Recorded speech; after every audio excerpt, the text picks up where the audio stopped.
नमस्कार, live news 24/7 में आपका स्वागत है। मैं हूं आरिफ राजू। आइए आपको दिखाते हैं प्रयागराज की खबरों को जो दिन भर बनी रही सुर्खियों में।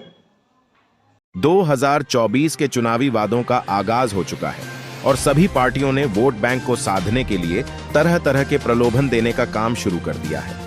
लेकिन देश की सबसे बड़ी वोट बैंक दलित और पिछड़े वर्ग, जो कि कुल जनसंख्या का 39% के लगभग है, को लुभाने का काम शुरू कर दिया है। जहां सभी पार्टियां कई वादे और आश्वासन देकर आकर्षित कर रहे हैं, वहीं बीजेपी ने इस वोट बैंक को साधने के लिए एक अलग ही कार्यक्रम को लेकर कार्य शुरू कर दिया गया है। बीजेपी ने उत्तर प्रदेश में अनुसूचित जातियों के अधिवेशन के सहारे इस वोट बैंक को साधने का काम कर रही है।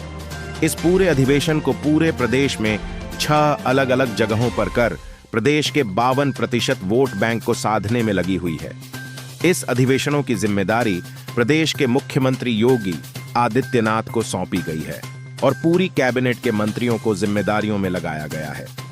प्रयागराज में सोराम में हो रहे कार्यक्रम में मुख्यमंत्री योगी आदित्यनाथ ने दलित बच्ची को खीर खिलाकर आगाज किया।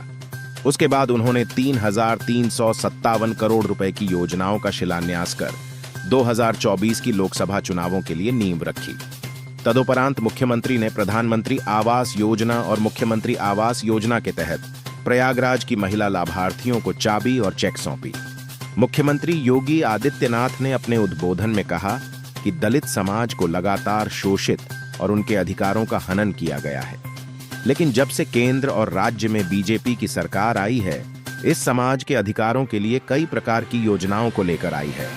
आज प्रदेश में ही नहीं बल्कि देश में अनुसूचित जातियों के अधिकारों को लेकर सरकारें सख्त हो गई हैं।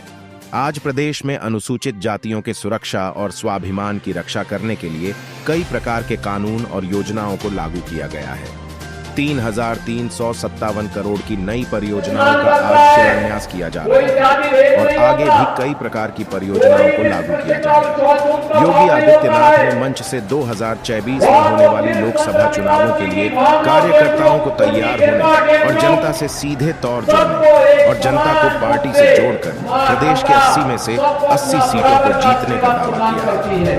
और फिर प्रयागराज की धरती को महर्षि भारद्वाज और महर्षि वाल्मीकि से जुड़ी हुई पावन धरा है। इस धरती पर भेदभाव छूत का स्थान कैसे हो सकता है? इसके लिए कोई जगह नहीं है। और इसलिए भाइयों बहनों, आज हम सब आपको यह आश्वस्त करने के लिए आए हैं। ये जो विकास की योजनाएं हैं, ये बिना भेदभाव के शासन की योजना को आप तक पहुंचाने का कार्यक्रम का हिस्सा है। जो लोग प्राप्त कर चुके हैं उनके आर्थिक स्वावलंबन के लिए, जो लोग अभी लाइन में लगे हैं उन्हें समय पर योजना का लाभ मिल जाए, और जिन लोगों के तक नाम नहीं आए उनका नाम यथाशीघ्र सूची में डलवा करके उनको भी हम बहुत शीघ्र योजना के साथ जोड़ने का कार्य कर सकेंगे। आज इसी का परिणाम है। आपने प्रयागराज में हो या मिर्जापुर में जो हमारे श्रमिक वर्ग थे उनके लिए बनाया गया अटल आवासीय विद्यालय जाकर के देखें। हमारे श्रमिक वर्ग के बच्चे इन स्कूलों में जब पढ़ेंगे तो उनके समग्र विकास की कार्य योजना उन विद्यालयों के माध्यम से अपने आप में स्थापित हो पाएगी।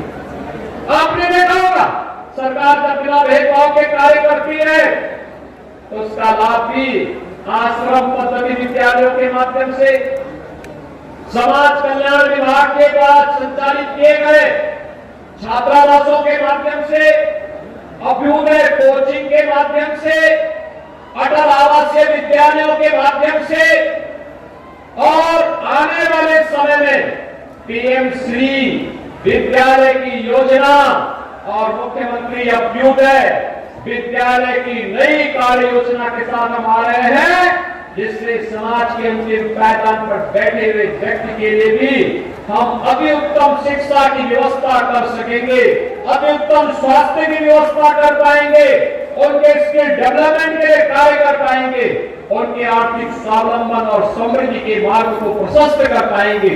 और उसी कार्यक्रम को लेकर के आज हम सब यहाँ पर आए हैं। भाइयों बहनों, आपने देखा होगा 2017 के पहले अनुसूचित जाति और जनजाति को शासन की योजनाओं से वंचित किया जाता था।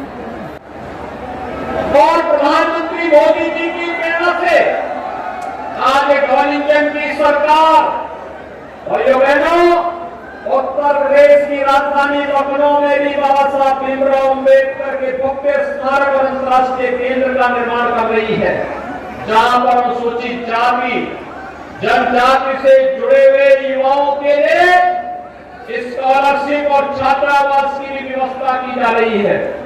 भाइयों बहनों, ये डबल इंजन की सरकार है, जो बोलती है वह करके दिखाती है, और केवल बोलती नहीं बल्कि सरकार ने जो कहा उसको समय पर करके दिखाया भी है।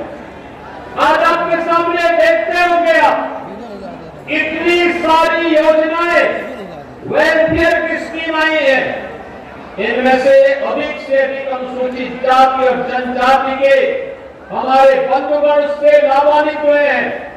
अभी 15 नवंबर की तिथि जनजातीय दिवस के रूप में भगवान बिरसा मुंडा की जयंती को जनजातीय दिवस के रूप में मनाने की घोषणा प्रधानमंत्री मोदी जी ने की, और एक कार्यक्रम 15 नवंबर को पूरे देश के अंदर आयोजित होगा।